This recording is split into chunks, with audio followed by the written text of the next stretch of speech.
사도행전의 말씀입니다. 그 무렵 베드로와 요한이 오후 3시 기도 시간에 성전으로 올라가는데 모태에서부터 불구자 하였던 사람 하나가 들려왔다. 성전에 들어가는 이들에게 자선을 청할 수 있도록 사람들이 그를 날마다 아름다운 문이라고 하는 성전 문 곁에 들여다 놓았던 것이다. 그가 성전에 들어가려는 베드로와 요한을 보고 자선을 청하였다. 베드로는 요한과 함께 그를 유심히 바라보고 나서 우리를 보시오 하고 말하였다. 그가 무엇인가를 얻으리라고 기대하며 그들을 쳐다보는데 베드로가 말하였다. 나는 은도 금도 없습니다. 그러나 내가 가진 것을 당신에게 주겠습니다. 나자렛 사람 예수 그리스도의 이름으로 말합니다. 일어나 걸으시오. 그러면서 그의 오른손을 잡아 일으켰다. 그러자 그가 즉시 발과 발목이 튼튼해져서 벌떡 일어나 걸었다. 그리고 그들과 함께 성전으로 들어가면서 걷기도 하고 껑충껑충 뛰기도 하고 하나님을 찬미하기도 하였다. 온 백성은 그가 걷기도 하고 하나님을 찬미하기도 하는 것을 보고 또 그가 성전의 아름다운 문 곁에 앉아 자선을 청하던 사람이라는 것을 알고 그에게 일어난 일로 경탄하고 경악하였다. 주님의 말씀입니다.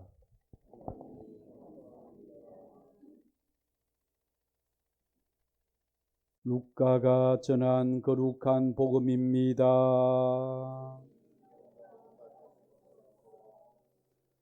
주간 첫날 바로 그날 예수님의 제자들 가운데 두 사람이 예루살렘에서 예순 스타디온 떨어진 엠마오라는 마을로 가고 있었다. 그들은 그동안 일어난 모든 일에 관하여 서로 이야기하였다. 그렇게 이야기하고 토론하는데 바로 예수님께서 가까이 가시어 그들과 함께 걸으셨다.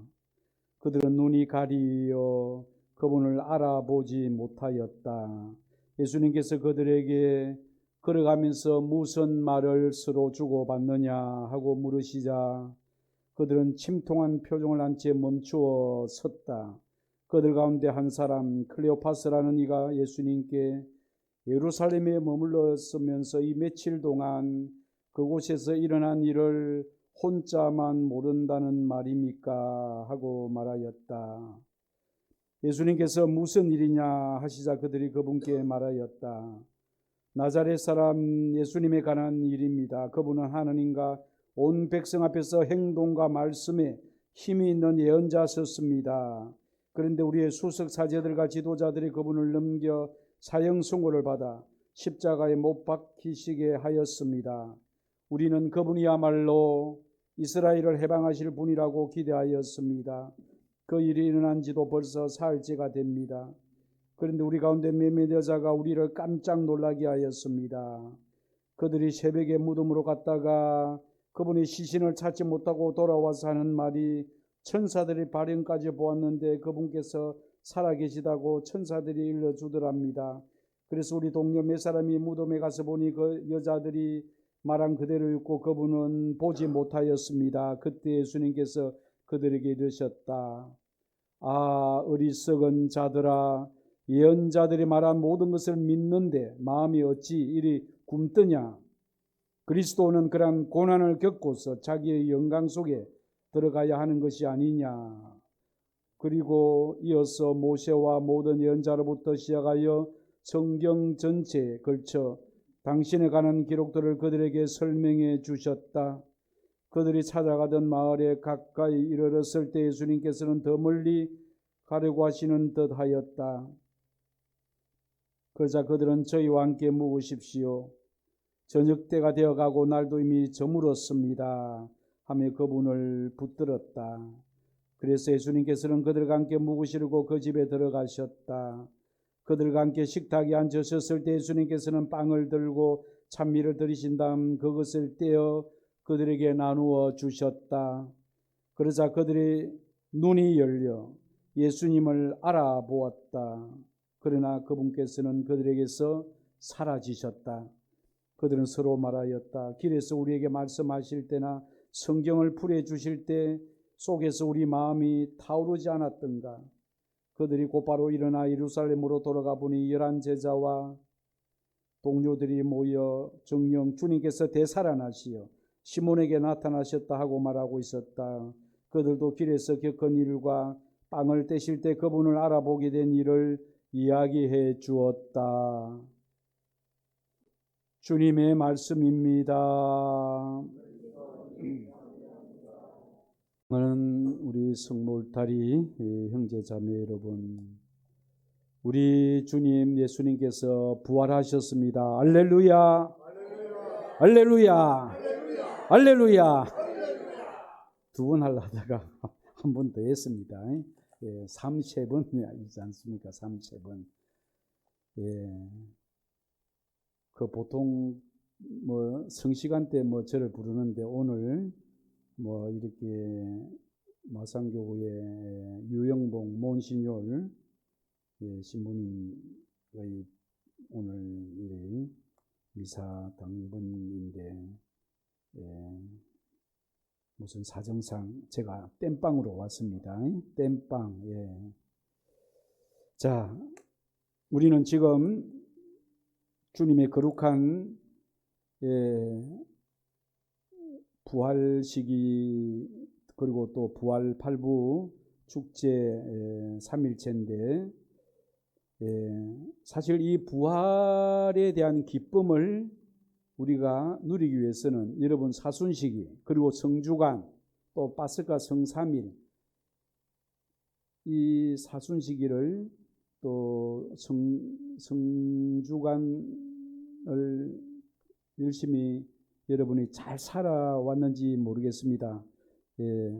기쁜 부활을 맞이하기 위해서 사순시기 성주간을 잘 살았죠? 아, 너무 겸손하시다. 예, 아주 겸손하십니다. 예, 일부러. 예. 자, 그래서 우리가 부활에 대한 또 오늘 엠마오로 가는 이 이야기는 정말 아름다운 그 부활에 대한 이야기인데 이 부활을 이야기하기 위해서 우리는 먼저 성주간 때 성금요일에 십자가 경배 예절 때 보라 십자나무 여기 세상 구원이 달렸네. 이것을 사제가 선창을 합니다. 그러면 교우들이 모두 와서 경배하세 이렇게 모두 와서 경배하세 이것이 그리고리안 이 성가인데 저는 여태까지 이렇게 보라 십자나무 여기 세상 구원이 다 달렸네. 이것을 신학교 강주 신학교 출신이기 때문에 박기호 신부님의 이 노래를 늘 불렀습니다. 이 노래가 막 귀에 익숙해가지고 한번 불러볼까요? 보라 십자나무 여기 세상 구원이 달렸네. 뭐 이렇게 하면 또 교우들이 성가대에서 모두 와서 경배하세를 그리고리안 성가로 뭐 이렇게 부르는데 올해 처음으로 그리고리안 성가로 보라 십자나무 여기 세상 구원이 달렸네를 이렇게 부르는데 이거 부르는데 이 올라갔다 내려갔다 이렇게 이게 부르기 어렵더라고요. 그래서 진짜 진땀 나고 배운 그 그리고리안 성가 이것도 제가 조금 미숙하지만 잘 봐주셔서 한번 불러볼까요? 이 음을 보고 해야 되는데 안 보고 하겠습니다. 보라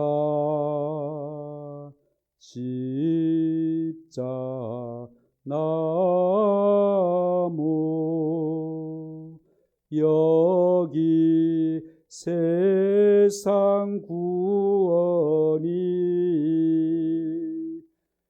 달렸네.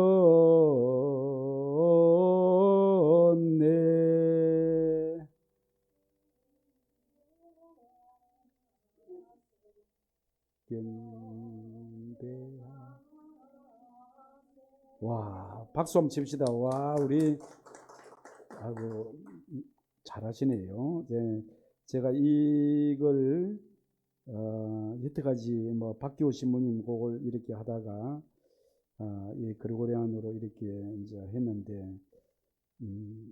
한 이틀 동안 이 신부님이 아주 그 어느 신부님이 너무 잘하더라고요. 이렇게. 그래서 제가 이 노래를 그리고리안으로 같이 신자들이 했던 것처럼 배워야 되는데 저는 제가 부르기 쉬운 노래로 이렇게 하다가 올해는 그 틀을 깨고 이렇게 힘들더라도 한번 배워보자 이 배움에 도전을 했는데 조금 한 50점 정도 되는지 모르겠습니다. 또 내년에는 더 연습해서 우리 자매님 했던 것처럼 유창하게 하도록 하겠습니다. 주님의 십자가 경배하오며 주님의 거룩하신 부활을 찬양하오니 십자가 나무 통에 온 세상에 기쁨이 왔나이다. 우리가 이렇게 주님 부활을 대축일을 우리가 기쁘게 노래하기 위해서는 바로 성금요일 날 또 성주간 이렇게 주님의 십자가를 경배하고 또 우리가 3시에 또 십자가의 길을 그 사순시 기도하는 금요일마다 무슨 기도를 했습니까?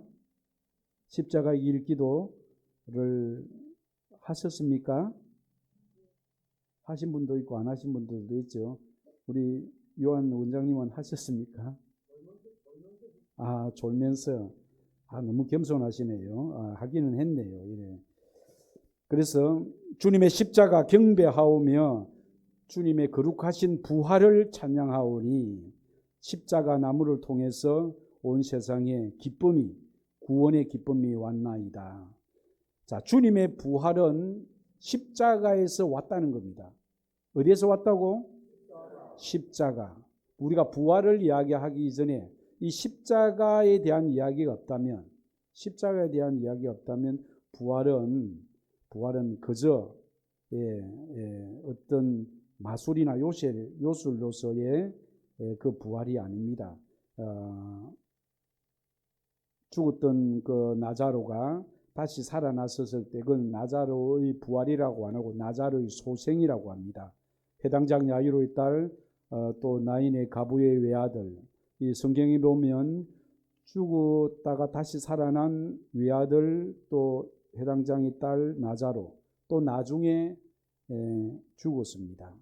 그래서 이걸 소생이라고 하는데 그 당시만 해도 죽은 이를 다시 살리는 것은 어떤 종교 지도자도 할 수가 없었던 일이지고 바로 예수님께서 그런 죽은 나자로를 살리고 그랬을 때 사람들은 대단한 그 하느님의 힘을 입지 않고서는 어떻게 죽은 나자로를 살릴 수 있는가. 사람들이 그때 죽은 나자로가 다시 살아났었을 때 많은 사람들이 예수님을 믿게 되었고 그 당시 종교 지도자 바리사의 율법학자 또 대사제 또 백성의 원로들이 그때부터 예수님을 그들의 기득권 세력을 도전하는 그래서 눈에 가시 같은 존재로 어떻게 하면 걔만 봐서 예수님을 죽이려고 그때부터 준비를 하고 있었다는 겁니다. 예수님께서 하느님과 똑같으신 분인데 인간으로 이 세상에 오신 그분의 정체를 그들은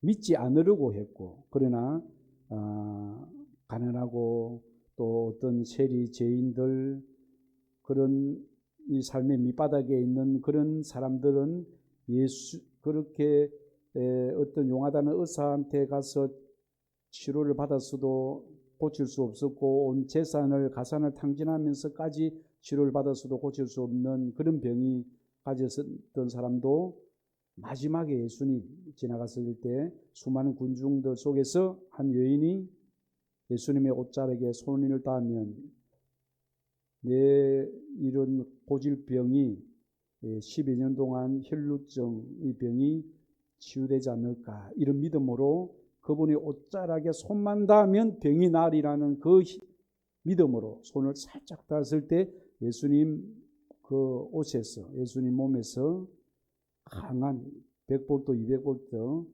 그런 어떤 강한 힘이 이렇게 그걸 느꼈다는 겁니다. 그 순간에 자기가 앓고 있는 고질적인 병이 한순간에 나은 것을 체험을 하셨죠. 그래서 예수님께서 두리번거리면서 누가 내 옷에 손을 대었느냐. 아니 이렇게 수많은 군중이 밀려가는데 제자들이 어떻게 그런 사람을 찾을 수 있겠습니까? 분명히 누군가가 내 몸에 손을 대었다. 두리번거리는 예수님께 한 여인이 주님 제가 그랬습니다. 예수님의 옷자락에 손을 닿으면 병이 나으리라는 그런 믿음으로 손을 대었을 때 내 병이 나은 것을 느꼈습니다. 예수님 감사합니다. 여인아, 내 믿음이 너를 구원하였다. 너를 낫게 하였다. 내 믿음이. 그래서 우리에게는 이런 예수님을 따르고 하는 사람들은 아주 죄인들, 세리, 세간장, 작교부터 해가지고 장녀들, 가난한 사람들, 소외받은 사람들, 그런 사람들은 예수님이 가는 곳마다 구름대같이 몰려들었고, 그러나 기득권층에 있는 사람, 그리고 백성의 원로들, 또 율법학자 바리사이들은 예수님에 대하여 늘 이렇게 대립각을 가지고 예수님이 어떻게 그 올감이 있어서 죽이려고 할까 호시탐탐 노렸죠. 우리 주님의 부활은 이렇게 십자가에서 왔다는 겁니다. 십자가가 없는 부활은 상상할 수가 없고, 예수님께서 십자가에서 이렇게 돌아가지 않았다면 십자가 없는 예수님은 구세주일 수도 없습니다. 프란치스코 교황님이 지난 월요일 날 한 그 기관지 염으로 로마에 있는 병원에 입원을 이렇게 했었는데 검사 결과 이렇게 폐렴이었고 한 8일간 그 병원에 입원했다가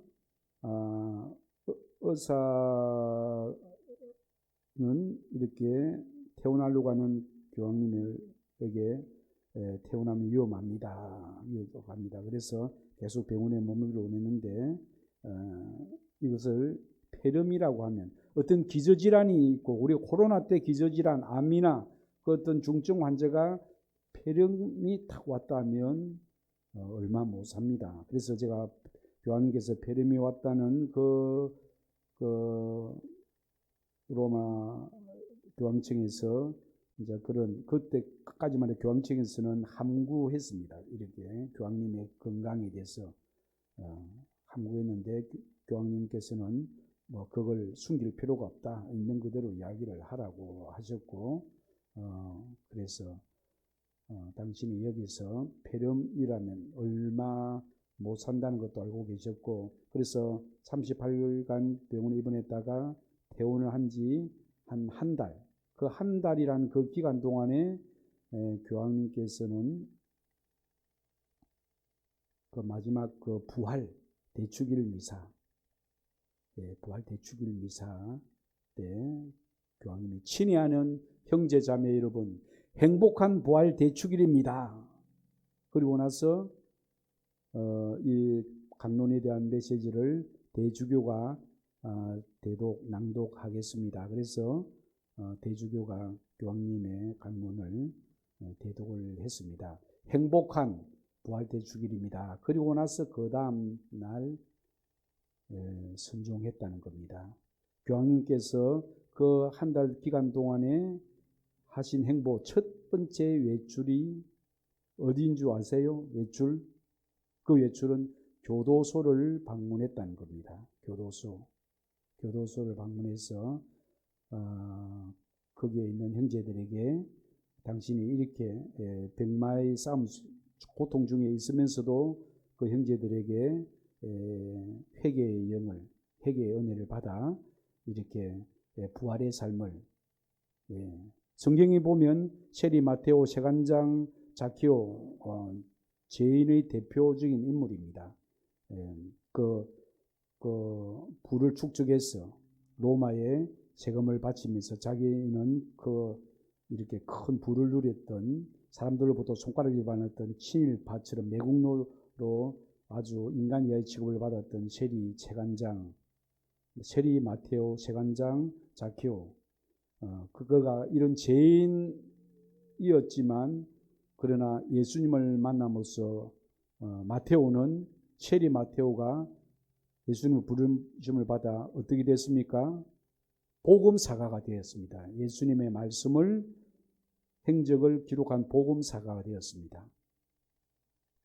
자, 이렇게 예수님께서 부른 제자들은 사실 그 당시만 해도 빛과 번쩍한 사람들이 많이 있었는데 그들을 부르지 않고 첫 번째 불림을 받은 사람들이 어부 네 사람, 베드로 처음으로 불림을 받은 동생 안드레아가 먼저 부르심을 받고 나중에 형을 예수님께로 데려왔고, 그리고 또 요한과 또 야고보 이 두 형제, 첫 번째 불림을 받은 이 네 명의 제자가 제일 우리 사도단 안에 으뜸이었습니다.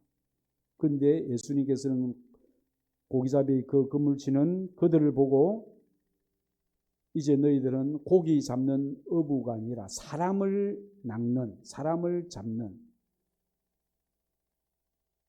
어부가 되어라. 사람을 잡는다. 사람의 마음을, 사람의 영혼을, 사람의 마음을 우리는 사로잡기 위해서는 우리가 먼저 예수님께 사로잡혀야 됩니다. 예수님께 붙들려야 됩니다. 그래서 바오로 사도가 한때 예수님 믿는 사람들 제일 선봉했었던 그리스도 신자들에게서 제일 암적인 존재, 제일 무서운 존재가 사울이었습니다. 이 사울이 다마스커스로 가는 길에서 놀라운 회심 체험을 하게 되죠.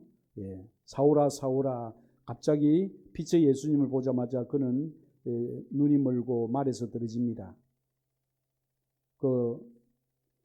하늘에서 이런 음성이 들립니다. 사울아 사울아, 네가 왜 나를 박해하느냐? 당신은 누구십니까? 나는 네가 박해하는 예수다. 네 발로 송곳을 차면 네 발만 다칠 뿐이다. 그때 사울은 주님 부릅니다. 주님, 제가 어떻게 하면 좋겠습니까? 하나니아스에게 가보아라. 그가 너를 기다리고 있다. 그가 너에게 안수 기도를 할 테니 지금 너가 너희 눈이 뜨게 될 것이다.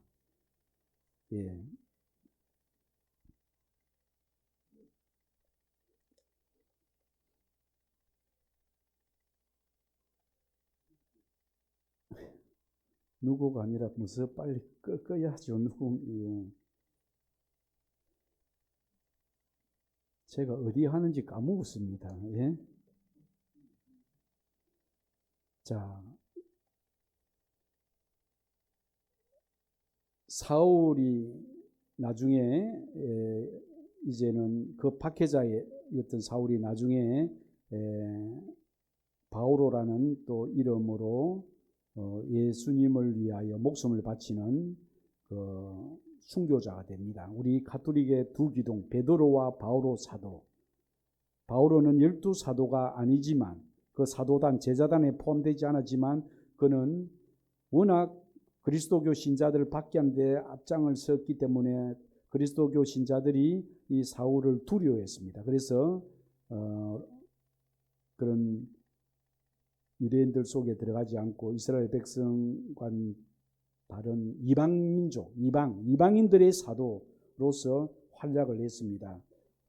무엇보다도 이런 사울, 그런 바오로가 있었기 때문에 우리 교회가 이만큼 컸습니다. 그리고 그는 이렇게 고백을 합니다.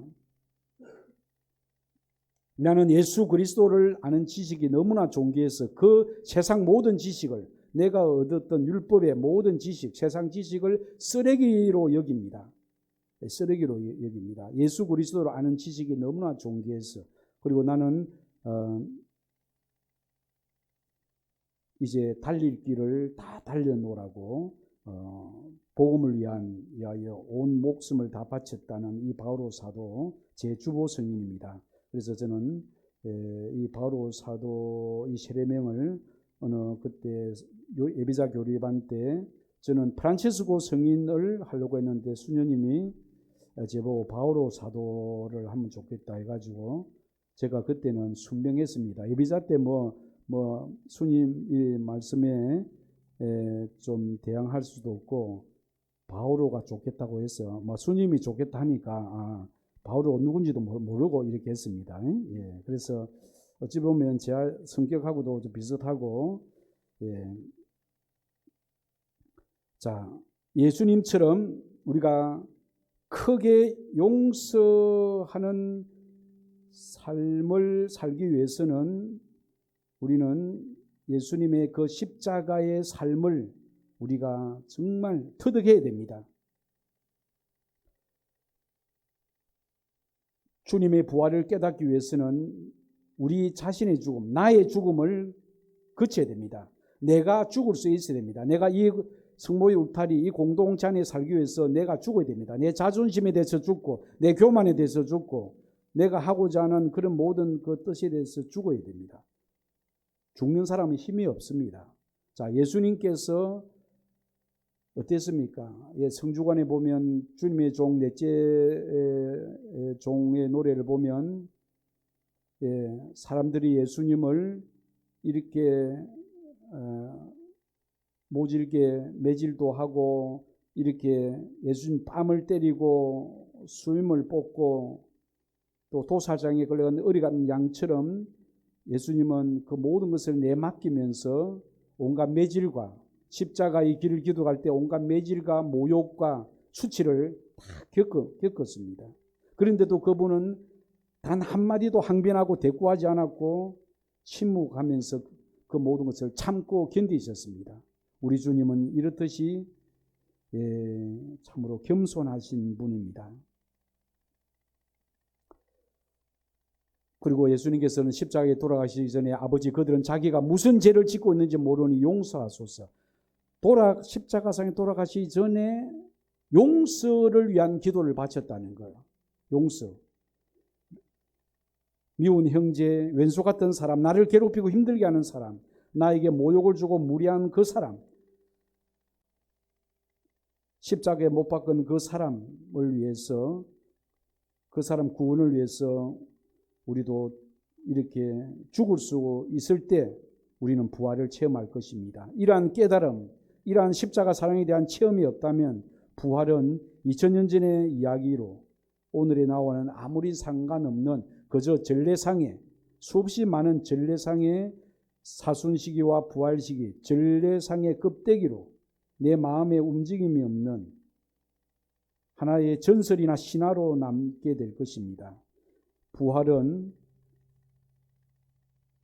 예수님의 부활이 2025년 오늘의 나의 부활이 되기 위해서는 우리는 각자 우리 자신이 자신의 나의 죽음을 거쳐야 합니다. 겪어야 합니다. 부활 성야 복음에서 천사가 여자들에게 그분께서 여기에 계시지 않는다. 되살아나셨다. 천사가 여자들에게 되살아나셨다. 그분께서 갈릴레아에 계실 때 너에게 무엇이라고 말씀하시는지 기억해 보아라. 부활은 예수님의 말씀을 기억하는 것입니다. 생전에 예수님의 말씀을 기억하라는 겁니다. 사람의 아들은 죄인들의 손에 넘겨져 십자가에 못 박히셨다가 사흘 만에 다시 살아나셔야 한다고 말씀하셨습니다. 그리고 우리가 부활 8일 축제 월요일 복음에서 여자들은 두려워하면서도 크게 기뻐하며 서둘러 무덤을 떠나 제자들에게 이 부활하신 예수님의 소식을 전하려 달려갔다고 했습니다. 그때 예수님께서 그 여자들을 마주칩니다. 예수님이 먼저 평안하냐 인사를 합니다. 그러면서 그 여자들에게 두려워하지 마라. 앞에 천사도 그 여자들에게 두려워하지 마라. 가서 내 형제들에게 갈릴레아로 가라고 전하여라. 그들은 거기서 나를 보게 될 것이다. 두려워하지 마라. 두려움은 우리 인간의 기본 감정입니다. 여러분 새벽에 공동묘지에 이렇게 한번 가본 적이 있습니까? 새벽에 와 대단하십니다. 새벽에 공동묘지에 갈 수 있다는 것. 그런데 이 어두컴컴한데 제가 저 몇 년 전에 양산 하늘공원 거기서 한 2년 반 묘지기 사목했습니다. 묘지기 사목. 죽으신 분을 하늘나라로 보내는 저승사자가 또 우리 동기신보고 그럽니다. 제보고 저승사자라고 합니다. 그런데 제가 있었던 그 숙소 사제관은 그 하늘고운 한 중간에 이렇게 있고 이렇게 봄에 벚꽃이 필 때 또 가을에 단풍 들 때 낮에는 사람들이 많이 이렇게 묘지에 또 참배로 하고 참 아름다운데 저녁 때 해질 무렵 저녁 때 되면 뭐 이렇게 사무 직원들도 다 퇴근하고 나면 제 혼자 있게 됩니다. 그러면 여름에는 해가 길 때 저녁 일찍 먹고 한 바퀴 이렇게 산책을 하는데 겨울에는 해가 얼마나 짧습니까? 5시 돼도 어둡죠. 그래서 5시에 뭐 저녁을 먹습니까? 이렇게 배가 고프면 저녁 먹는데 그래서 소화 좀 시키기 위해서 밖에 나가면 칠흑 같은 어둠입니다. 그 어두운데 이렇게 좀 이렇게 돌 때 어느 교우가 뭐 제가 잘 아는 교우가 시무님도 그렇게 겁이 많습니까? 예수님을 믿는다고 하는데 그렇게 겁이 많느냐고 그래요. 그런데 이 뭐랄까 어두움에 대한 이 두려움은 인간의 기본 감정입니다. 이 두려움이라는 거. 그런데 어떤 때는 보면 그 이렇게 지금은 제2봉안당 이렇게 이제 지었는데 그 대문을 넘어서 이렇게 대문 철문이 났습니다. 이렇게 넘어서 들어옵니다. 그래서 밤에 들어오면서 부딪히면 저 사람도 놀라고 저도 놀랍니다. 이 쑥 이렇게 나타납니다. 그러니까 한밤중에라도 아버지가 어머니를 보고 싶어서 이렇게 찾아오는 경우도 있다는 겁니다. 그래서 사람이 참 무섭다고 합니다. 무서워도 뭐 나중에 서로 인사를 하고 그러는데 자 여기서도 예수님께서 그 여자들에게 두려워하지 마라. 가서 내 형제들에게 갈릴레아로 가라고 전하여라. 그들은 거기서 나를 보게 될 것이다. 그러자 이 부활하신 예수님께서 두려워하지 마라. 내 형제들에게 갈릴레아로 가라고 전하여라. 그 여자들은 두려워하면서도 크게 기뻐하며 제자들에게 이 소식을 알렸다는 겁니다. 크게 기뻐하며. 그때 이 기쁨은 두려움으로 가득 차 있어도 그 기쁨이 예수님께서 부활하셨다는 그 기쁨이 더 크기 때문에 이 기쁜 소식을 전하기 위해서 걸어갔을까요? 달려갔을까요? 뛰어갔습니다. 이 노래 있잖아요. 뛰어갈 텐데 달려갈 텐데. 이 노래 아시네요. 그런데 이 노래가 있는지도 모르는 사람들도 많습니다. 자, 그래서 뛰어갔다는 거. 기쁜 소식은 혼자 예수님께서 죽음에서 부활하셨다는 기쁜 소식 혼자 간직할 수 없어서 뛰어가고 달려갑니다. 이렇게 부활하셨다는 이 기쁜 소식이 복음입니다. 복음을 풀이하면 기쁜 소식인데 무엇이 기쁜 소식인가? 예수님께서 죽음에서 다시 부활하셨다는 것. 세상 사람들이 제일 무서워하는 것이 무엇일까요? 네? 죽음이죠. 죽음보다 더 무서운 악의 세력이 없는데 예수님께서 죽음 속으로 들어가서 그 악의 세력을 죽음의 세력을 꺾으시고 사흘 만에 부활하시기 때문에 그 악마는 사흘 동안 승리했습니다. 그런데 3일 그 천하는 예수님의 부활하심으로써 그 악마는 이제 완전히 신세가 완전히 오그라졌습니다. 죽음은 이제 더 이상 죽음이 아니고 새로운 세계를 여는 은총의 문, 천국의 문이 열렸다는 겁니다. 이 예수님의 부활이 이 세상 모든 문제에 해답을 주었습니다. 자, 여러분 마라톤의 유래를 아십니까? 마라톤 거리가 몇 킬로일까요? 예? 와, 잘 아시네요. 42.195 킬로. 거리상의 의미가 중요한 것은 아닙니다. 기원전 490년 강력한 페르시아군이 그리스 아테네를 점령하려고 마라톤 광야에 상륙을 하여 전투를 벌였는데 수적으로 페르시아군, 이슬람 그 교의 그 페르시아 그 군대가 막강한 군대입니다. 그 대신 수적으로 그리스 아테네군은 수적으로 아주 열세였습니다. 이 싸움은 대학생과 이렇게 초등학생과의 싸움입니다. 이 전쟁은 보나마나 아테네군이 완전히 이렇게 패배하는 그런 싸움인데 정말 놀랍게도 이 전쟁에서 아테네군이 어떤 힘을 이렇게 얻었는지 크게 승리를 했습니다. 그래서 한 병사가 이 승리의 기쁨을 전하기 위해서 그 전장에서 마라톤이라는 그런 평원 그 전장에서 아테네까지 뛰어갔을까요? 걸어갔을까요? 뛰어갔습니다. 몇 킬로를? 그때는 40km입니다. 40km. 근데 40km를 달려갔습니다. 그러면서 뭐라고 외쳤을까요? 와, 잘하시네. 예. 우리가 승리했다. 우리가 승리하였다. 이 기쁜 소식을 전하면서 이 한마디 전하고 이렇게 죽었다고 합니다. 그래서 이것을 기념하기 위해서 마라톤 경기가 생겼다고 합니다. 그때 그 거리는 40km였지만 지금은 42.195. 예수님께서 부활하셨다고 해서 그러면 우리가 그리스 아테네까지 달려가서 이 부활의 기쁨을 전해야 될까요? 어찌해야 됩니까? 비행기 타고 갈 돈이 있습니까? 부활의 기쁜 소식을 빵 판매하면서 그래가지고 그 비행기 그 얼만큼 팔아가지고 비행기 왕복 돈이 있겠습니까? 예. 절대 그렇게 할 필요가 없습니다.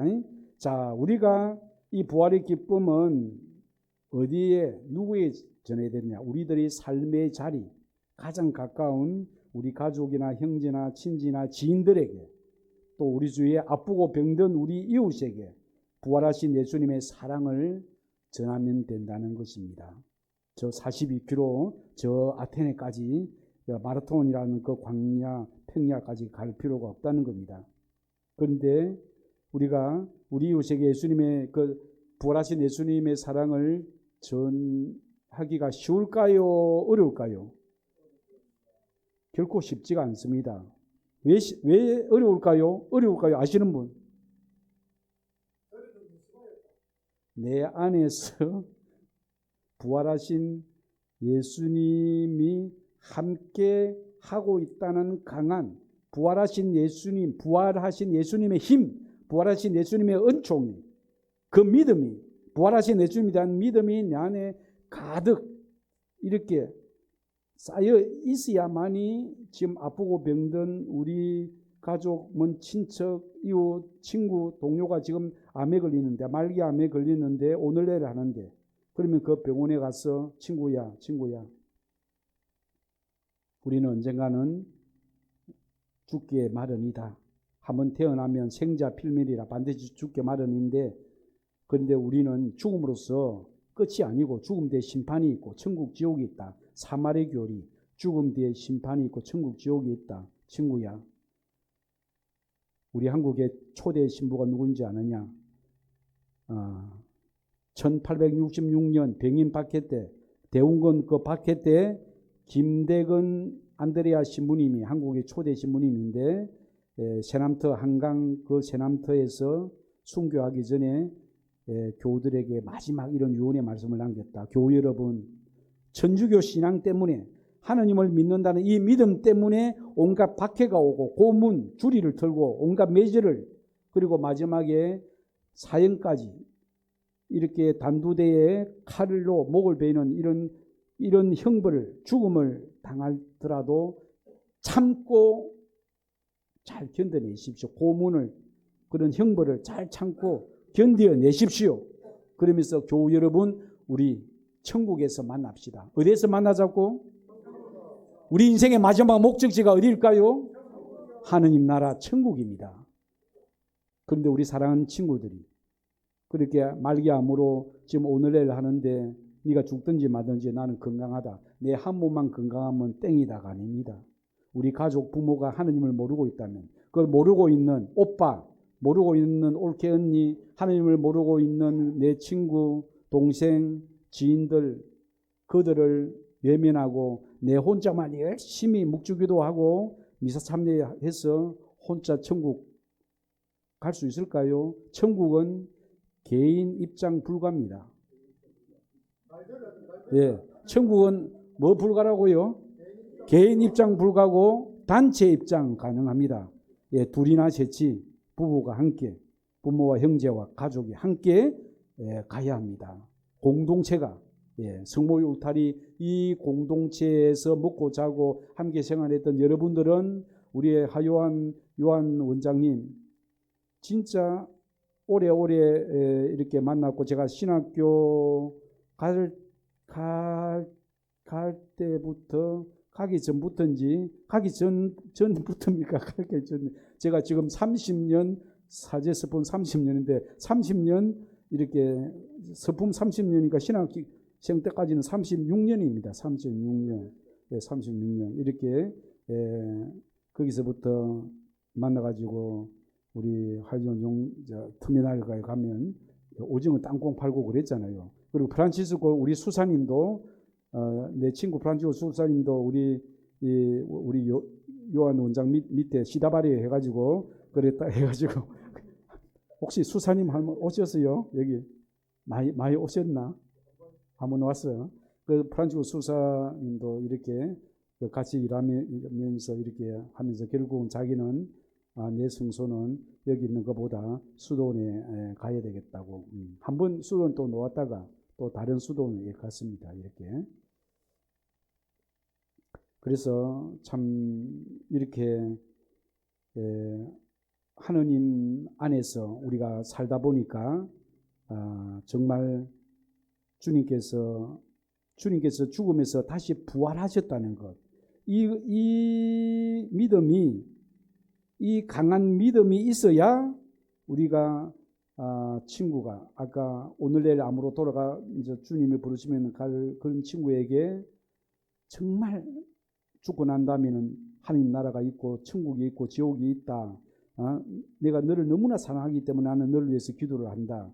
친구야, 우리가 죽고 나서 지옥도 있고 천국이 있는데 네가 그것을 거부한다면 너는 네 스스로 이렇게 사랑하는 친구의 그 충고를 긍휼을 너가 외면했기 때문에 네가 외면했다면 너는 너의 완고한 마음, 너의 교만함 때문에 너 스스로 그런 죽음의 길을 가는 것이다. 그러니 제발 그렇게 간청을 해야 됩니다. 또 이렇게 해서 네가 그러면 이 쪼대로 해라 이게 아닙니다. 그래서 이것은 우리가 가진 자의 신앙을 일찍 믿은 우리들의 그 폭군입니다. 그래서 더 우리가 겸손하게 자신을 낮추면서 그러면서 그 강압적으로 또 신앙은 강압적으로 강요해서는 안 됩니다. 그 친구에게 먹을 것 갖다 주고 또 뭐 이렇게 그 친구가 필요로 하는 거 이렇게 도와주고 그 집안에 여러 가지 어려움이 있으면 도와주고 사랑을 베풀어야 됩니다. 사랑을. 그래서 그 친구가 정말 이 말로만이 정교하는 것이 아니라 행동으로 그 집안의 부모님에게 가서도 효도하고 집안에 어려움이 있으면 어려움을 이렇게 필요로 하는 그 집안에 필요로 하는 이렇게 병 중에 있는 그 친구가 필요로 할 때 도움을 주고 또 이렇게 주물러 주고 뭐 여러 가지 이러한 것을 병간호 또 시중도 들고 뭐 소변 대변도 있으면 이렇게 시중도 들고 이러한 사랑의 실천 이것이 결국은 그 친구를 마음을 변화시키고 감동을 줍니다. 오늘날 정교는 감동 선교를 해야 됩니다. 무슨 선교? 감동을 줘야 됩니다. 그것은 내가 예수님께서 뭐라고 했습니까? 내가 너희들이 제자들에게 세종례를 할 때 그때는 종이나 노예가 이렇게 주인의 발을 닦아주고 그렇게 합니다. 내가 스승이면서 내가 종으로서 너희들이 발을 씻어준 것처럼 너희들도 이것을 보고 본을 보고 너희도 그렇게 행하라고 내가 본을 보여준 거다. 결국 예수님은 나는 성령을 받으러 온 것이 아니고 하느님과 똑같으신 분이 이 세상에 오셔서 다른 사람들에게 내가 하느님과 똑같은 성자 예수님 하느님이다. 이 말 한마디도 안 했습니다. 하느님의 아들이란 말. 그래서 그러나 아버지와 아들이란 말했어요. 하느님 아버지의 뜻을 따라 우리는 살아가야 된다. 아버지의 뜻을, 나는 아버지의 뜻을 이루기 위해서 이 세상에 왔다. 그래서 우리는 제자들이 예수님께 기도를 가르쳐 달라고 했을 때 예수님이 가르쳐 준 제자들이 가르쳐 준 기도가 무슨 기도라고? 주님의 기도, 주님의 기도. 옛날에는 주의 기도, 주기도 이렇게 불렸죠. 주님의 기도에 보면 아버지란 말이 몇 번 나올까요? 와, 신앙심이 두껍네요. 야, 그 어찌 다 그렇게 다 암기도 잘하시고 한 3번이라. 저도 옛날에는 3번 아닐까 했더니 자세히 보니까 4번 나오더라고. 근데 보험서마다 또 아버지가 또 이렇게 숫자가 좀 달라질 수 있지만, 그러니까 예수님께서는 하느님을 아빠 아버지라고 불러라고 했습니다. 아빠 아버지. 자, 아버지 하늘에 계신 프란치스코 교황님께서 주님의 기도에 대한 강론을 했을 때 주님의 기도의 딱 핵심은 딱 한마디입니다. 주님의 기도. 하느님이 우리 아버지시다. 아버지다. 아버지다. 아버지면 우리는 그 아버지의 어떻게 됩니까? 아들이요 딸입니다. 아들, 딸. 그러니까 교황님이 이렇게 병중으로 이렇게 아프시고 그러는데 애들이 왔다 갔다 일하니까 얼마나 또 상관없습니까? 그래서 주위에 또 고위 신부님이나 주교님이나 그 애들 이러니까 부모에게 이렇게 교황님을 그렇게 혼란스럽게 하지 말라고 이렇게 했을 때 교황님께서 그 아이들이 왔다 갔다 떠들고 하는 것에 대해서 놔두라고 했습니다. 그대로. 아이들의 그 떠들고 낄낄거리고 웃고 떠드는 그 소리가 아름다운 천상의 노래고 강론이라고 했습니다. 강론. 그래서 참 아이들이 소리, 떠드는 소리. 한때 제가 젊었을 때는 그 미사 이때 떠들면 유아방에 가서 아이를 이렇게 엄마에게 거기 가고 교우들이 많이 좀 분심이 될 수 있다고 이렇게 말을 하고도 했는데, 유아방이 없을 때는 좀 조연시키고 좀 밖으로 나가라 했는데, 조금 제가 나이를 먹고 나서는 그런 말을 교황님께서 이렇게 말씀하시고 난 뒤에 제가 많이 바뀌었습니다. 이렇게 아이들이 떠드는 소리는 하나의 천상의 노래다. 그래서 아이들이 미사 때 떠들고 그래도 제가 좀 이렇게 유해졌습니다. 부드러워졌습니다. 결국 우리가 나이를 먹고 또 철이 들어야 조금 부드러워지고 좀 그렇더라고요. 제가 젊었을 때는 제가 바오로 사도의 기질로 바오로 사도가 이게 얼마나 강력했습니까? 그러니까 어머니는 아무리 애들 떠들도 고함을 지르지 않습니다. 이렇게 너무 떠들면 고함도 지르겠지만, 그러니까 사랑하는 내 배에서 노는 그 새끼니까 얼마나 이렇게 따뜻하게 맞아주니까.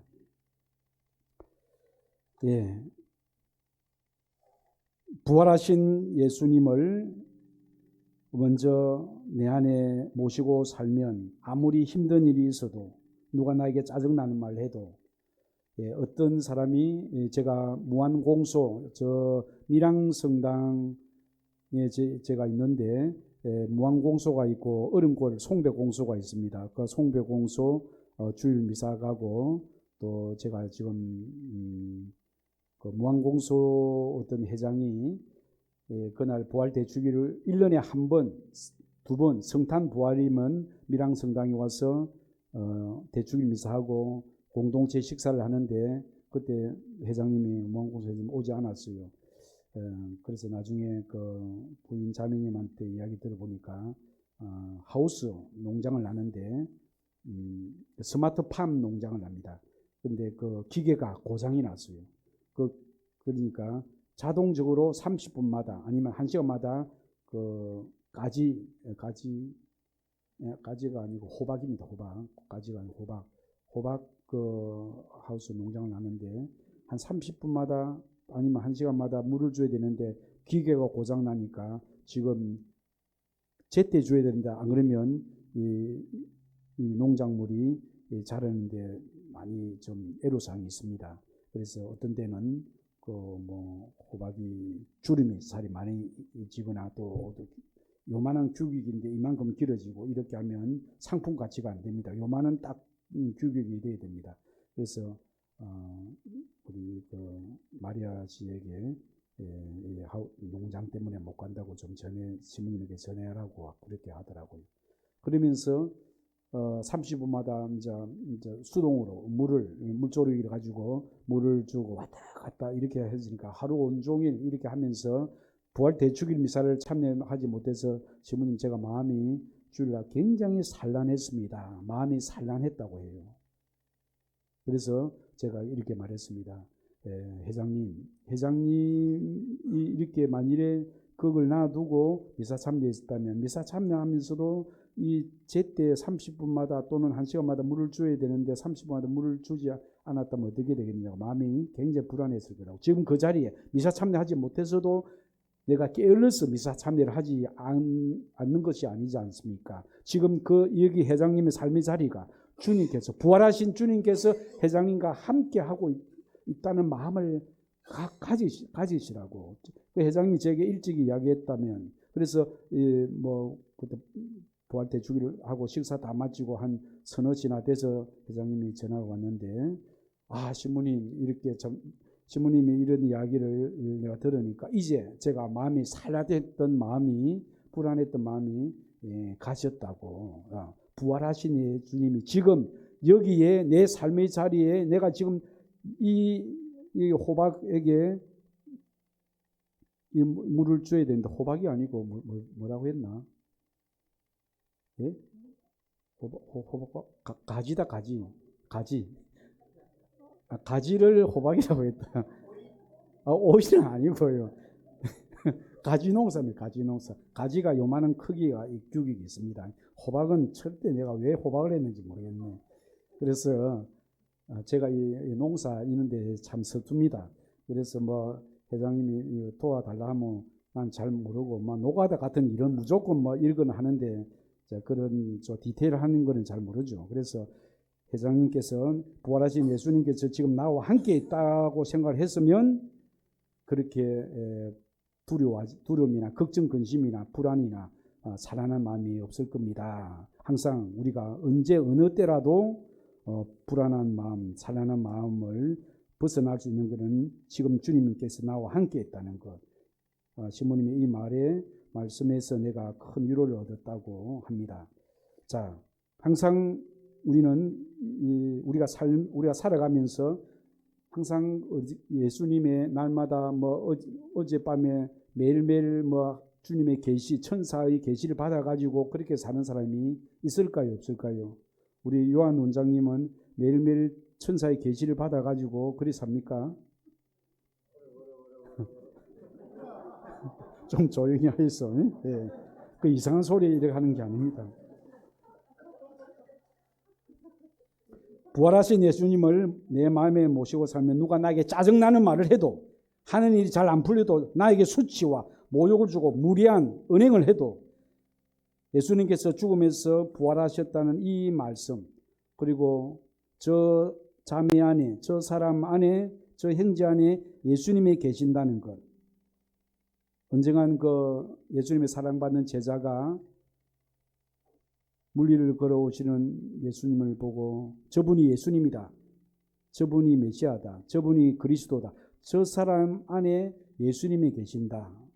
저 사람 안에 예수님이 계신다는 것, 예수님께서 계신다는 것을 내 이웃은 작은 예수님입니다. 이런 시각으로 바라본다면 상대방, 그 미운, 아주 무례한, 나이도 내보다 10살, 20살도 적은 그까지는 아니더라도 좀 나이가 몇 살 차이라도 무리한 행위를, 은행을 한 그 행지를 보면 이렇게 좀 불뚝 성질이 날 겁니다. 그런데 저 사람 안에 예수님이 계신다고 하면 상대방을 우선 존중하는 마음이 생길 것이고, 그리고 예수님이 그 안에 계신다면 내 말이나 행동이 부드러워지게 될 것입니다.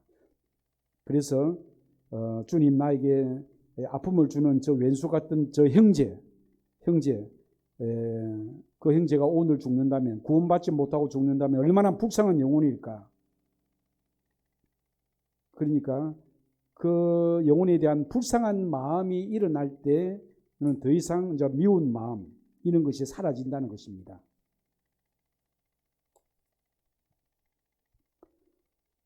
우리 안에는 그 어떤 미운 어떤 사람 한 사람이 있을 겁니다. 그 사람이 나에게 모욕과 내 자존심을 깎아내리는 어떤 언행을 했을 때 화가 나고 때려 죽이고 싶은 마음이 일어날 때, 그때 우리가 그것을 행동으로 하면 그것은 죄가 됩니다. 큰 대죄가 됩니다. 그때 우리가 잠시 멈추면서 주님 제가 이렇게 화가 이렇게 납니다. 주님 그를 용서합니다. 저 사람 축복해 주십시오. 저 사람이 정말 예수님의 사랑을 깨닫지 못하고 무리한 행동을 했는데 저 사람이 오늘 밤에 죽는다면 그가 나에게 가한 자기는 그것을 깨닫지 못하겠지만 내가 마음에 굉장히 큰 아픔을 받고 있는데 저 사람이 구원받을 수 있도록, 그가 회개할 수 있도록 주님 그걸 용서합니다. 축복해 주세요. 회개의 은혜를 주세요. 자, 이렇게 기도를 바치고 나면 내 마음이 아주 부드러워지게 된다는 겁니다. 예수님의 부활은 우리 모든 인생 문제에 해답을 주었습니다. 세상에 어떤 철학자나 심리학자, 인문학자, 그 어떤 누구와의 근 있는 그런 이야기, 그런 가르침보다 예수님의 한 말씀, 나는 길이요 진리요 생명이다. 누구든지 나를 통하지 않고서는 아무도 아버지께 갈 수가 없다.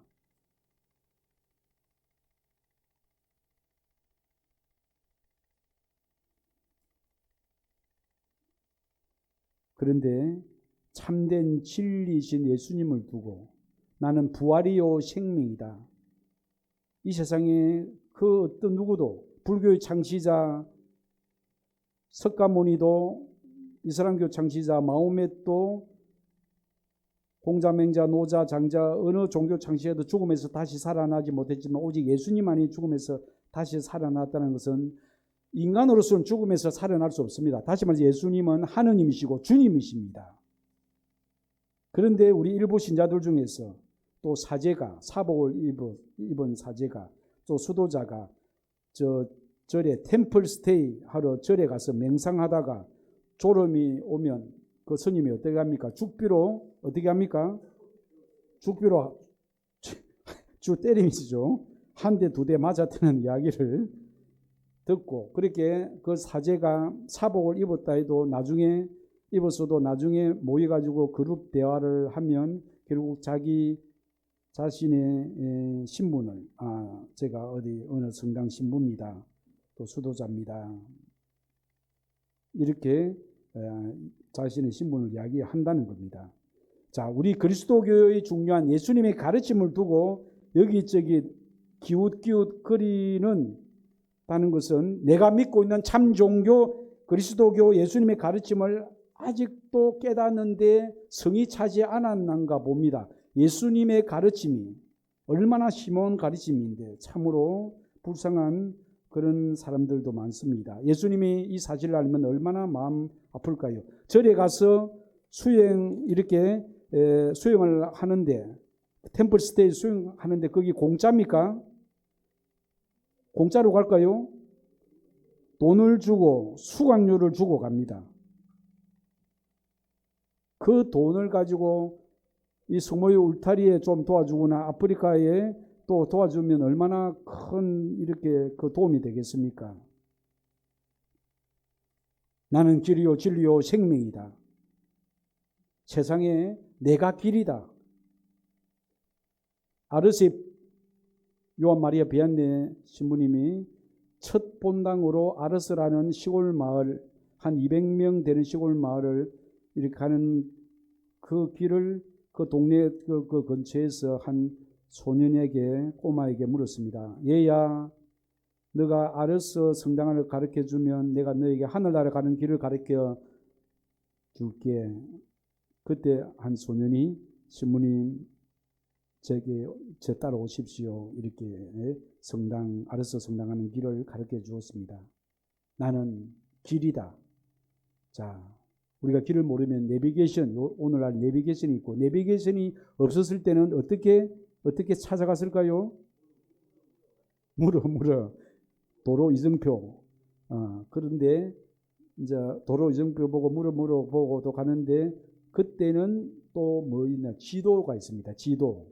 예, 지도를 이렇게 보고 또 가기도 하는데, 보수통 이정표가 있으면 이정표 보고 갑니다. 내비게이션. 오늘날 우리가 길 안내자로서 내비게이션을 많이 이용합니다. 나는 길이다. 바로 예수님께서 나는 하늘나라 가는 천국 가는 그 길을 안내하기 위하여 이 세상에 왔다. 진리요 생명이다. 참된 진리. 예수님 말씀은, 하나님 말씀은 예수님은 진리라는 겁니다. 진리. 근데 이 진리의 말씀을 예수님 안에서 저는 매일 미사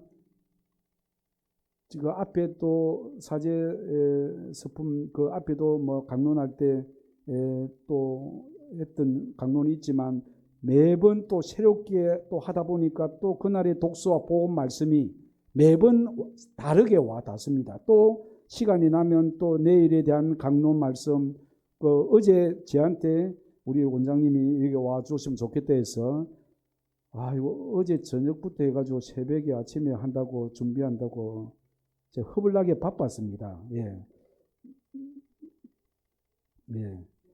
그래도 아니 불러주셔서 감사합니다.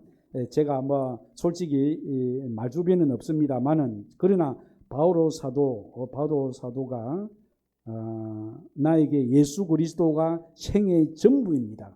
예수 그리스도 그 외에 세상의 모든 잡다한 잡학도서, 철학 서적이나 사상 서적이나 인문학자의 그 책들, 그 안에서 구원을, 하늘나라 가는 구원의 그 진리가 없다는 겁니다. 그런데 오늘날 많은 사람들이 무슨 심리학자, 인문학자 거기에 돈을 주고 한번 그 강연을 들어가는데 5만 원인지 얼마든 3만 원 주는지 2만 원 주는지 모르겠지만, 그 돈이 있으면 정말 어려운 이웃들에게 맛있는 거 사주면 참 얼마나 좋겠습니까? 예수님의 말씀은 정말 참 이렇게 꿀맛 같던 예수님의 말씀입니다.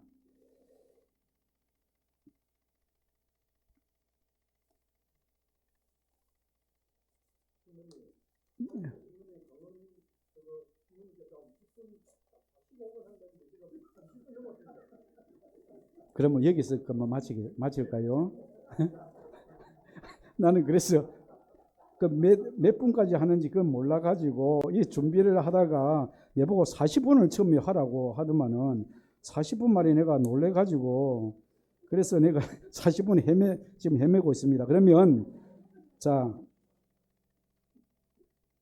그러면 오늘 복음에 대한 이야기가 살포시 하고 마치겠습니다.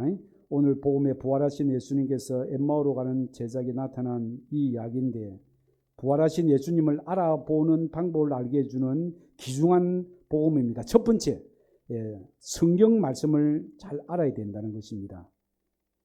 두 제자가 예루살렘에서 엠마오로 가는 길에서 예수님과 함께 동행했는데, 그 두 제자는 예수님과 동행하는 그 나그네로서 동행하는 그를 알아보지 못했다는 겁니다. 눈이 가리워.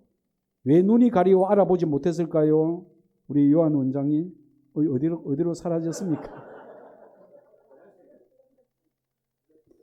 처음에 내한테 40분 이야기 해가지고 40분 이야기 한다고 이렇게 준비가 이렇게 됐는데, 차라리 20분만 한다면 그만 쉽게 했을 건데 40분을 채우기 위해서 제가 오늘 좀 수고했지만, 그래도 제가 앞으로 얼마 오겠습니까? 그러니까 어쩌면 여러분과 또 마지막 만남일 수 있습니다. 자, 왜 그들이 눈이 가리워 알아보지 못했는가? 두 제자는 예수님께서 부활하셨다는 사실을 주위 제자들한테 들었을까요? 안 들었을까요? 들었습니다. 주위 제자들한테 시몬 베드로가 이렇게 부활하셨다는 이야기 들었고, 또 여러모로 이야기를 들었고, 또 여자들이 그 빈무덤을 갔을 때 예수님이 시신이 없다는 거, 그래서 천사들이 그분은 다시 살아났었고, 그래서 갈릴리아로 가라, 거기서 그분을 만나게 될 것이다 이야기를 들었는데, 그들의 영적 상태는 절망과 예수님이 사라졌다는 것에 대해서 부재, 예수님이 사라진 그 부재 때문에 멘붕이었습니다. 두 제자는 예수님께서 길에서 무슨 일을 이야기를 하느냐, 나자렛에서 요즘 예루살렘에 살면서 일어난 일 혼자만 모른다는 말이냐, 그러면서 사람들이 그분을 예언자라고 말했다는데, 두 제자는 예수님을 예언자 가운데 한 분으로 여기고 그리스도나 하느님의 아들로서 아직 생각하지 못했다는 것은 믿음의 경지에 도달하지 못했다는 겁니다. 그래서 너는 예수님께서 성경의 말씀을, 예수님께서 그렇게 고난을 겪고 나서 영광에 들어가야 된다는 성경 말씀을 왜 그렇게 믿지 않느냐. 예수님의 말씀을 예수님 말씀은 우리 발의 등불이고 인생길을 밝히는 등불이라는 것. 예수님 말씀, 우리가 매일 독서와 복음의 말씀을 읽고 묵상하면 좋겠습니다. 두 번째, 성찬회를 통해 미사 안에서 예수님께서 빵을 쪼개어 떼어줄 때 비로소 제자들이 눈이 열렸다. 그때 눈이 열려서 이분이야말로 오병이의 기적, 빵의 기적을 했을 때 이분이 바로 예수님이구나.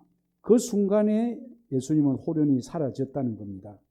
그래서 우리가 미사는 성경 말씀을 듣고 사제의 강론을 듣는 말씀의 전례와 예수님의 몸을 모시는 성찬의 전례로 이루어졌는데, 미사의 은혜를 깨닫기 위해서는 우리가 신비 안으로 들어가야 됩니다. 그래서 이 신비 안에 들어가는 것은 그날 독서 복음 말씀을 읽고 이해하고 묵상하고 또 성체 예수님을 날마다 모시고자 하는 그런 갈망이 일어나야 됩니다. 그렇지 않을 때 미사는 그저 구경꾼이나 되고 미사를 평가하는 비평가가 될 때 우리는 불행히도 주님을 만날 수가 없다는 겁니다. 그래서 미사 참여하고 나서 불평하지 말고 감사기도를 바쳐야 됩니다. 아멘. 자, 마지막으로 엠마오. 오늘 엠마오로 가는 길인데 엠마오가 무슨 뜻인지 아시는 분? 자, 엠마오는 만난다라는 뜻입니다. 예수님과 함께라면 그곳이 어느 곳이든 엠마오 됩니다. 요즘 부주임 신부가 지금 멘붕입니다. 왜냐하면 저는 3년 차에 주임이 됐는데 부주임 신부는 15년, 20년 돼도 보좌도 아닌 것이, 주임도 아닌 것이 15년, 20년 돼도 주임으로 나가지 못해서 멘붕입니다. 그래서 20년 차, 25년 차, 30년 차 이상 되는 선배들이 스스로 내가 성사상무 가겠다. 또 주교님이 그 성사상무 가라고 합니다. 그 자리가 비우면 그 부주임이 주임으로 가는 겁니다.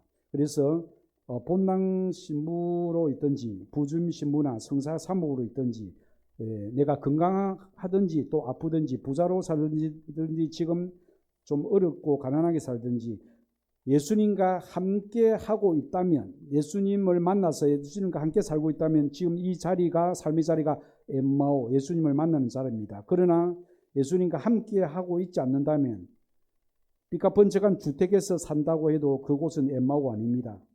그래서 우리가 시장 저작거리에서 또 우리가 빵장수가 되거나 또 시골에서 촌에서 농사를 짓거나 그런 삶의 자리에서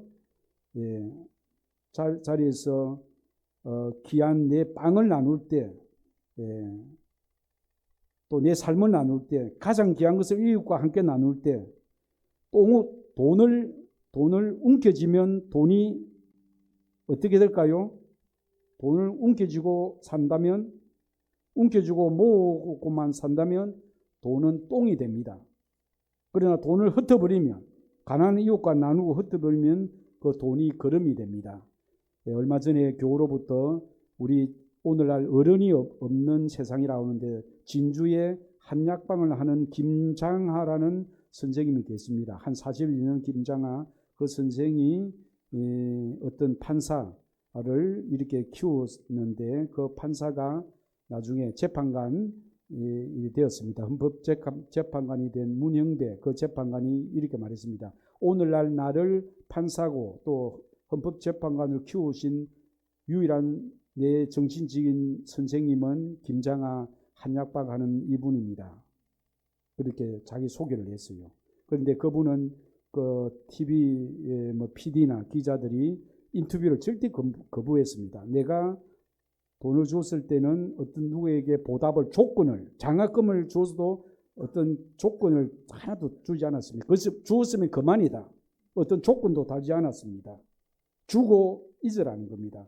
정 고마우면 딱 이렇게 그때는 하나 조건이 있었습니다. 나한테 갚으려고 하지 말고 사회에 갚아라. 너보다 더 어려운 사람들이 있으면 그 사람들을 갚아라. 갚아주라. 예.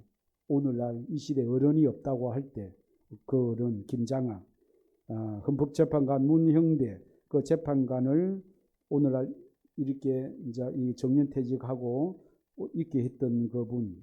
그래서 그분들 그 장학금을 받은 그 학생들 교사들이 이렇게 어려운 학생들 그리고 뭐 도시로 가려고 하는데 도시 아니라 저 낙도 그런 농촌 그런데 자원에서 가면서 거기서 참된 인간 참 교육을 가르치는 그 선생님 그러면서 어려운 선생님의 그 월급으로 더 어려운 가정에 도와주는 그런 김장하 선생님의 키즈들.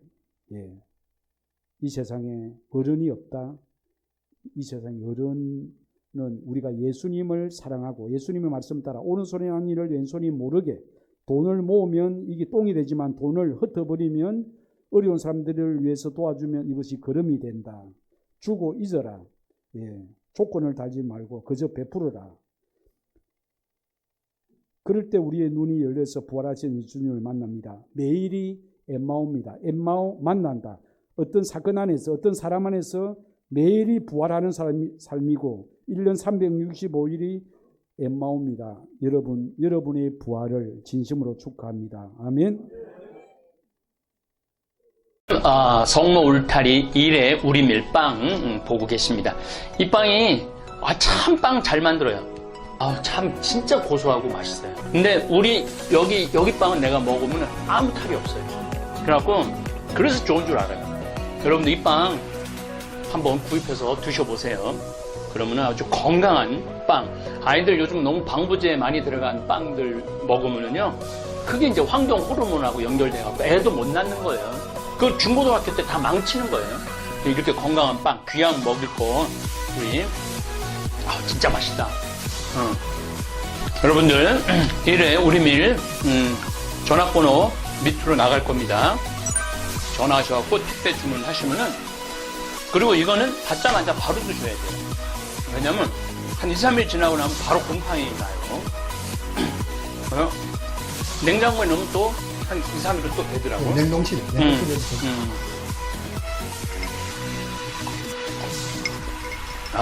진짜 맛있네.